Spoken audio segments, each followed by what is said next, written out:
You ask Tiger to solve. This deals with linear equations with one unknown. The final result is y equals 23/3.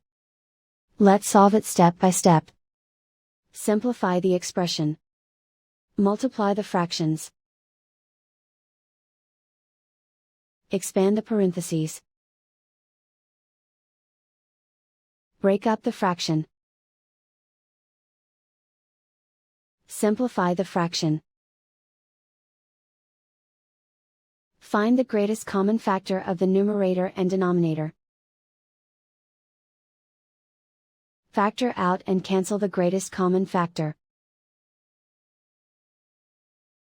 Group like terms. Simplify the arithmetic.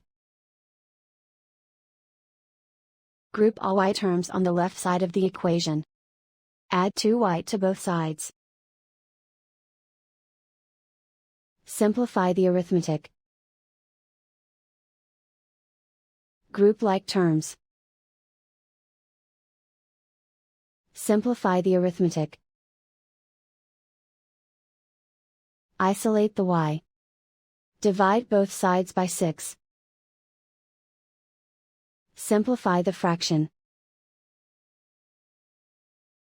Find the greatest common factor of the numerator and denominator.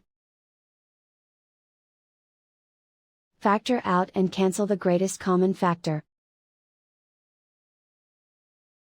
And so the final result is y equals 23/3.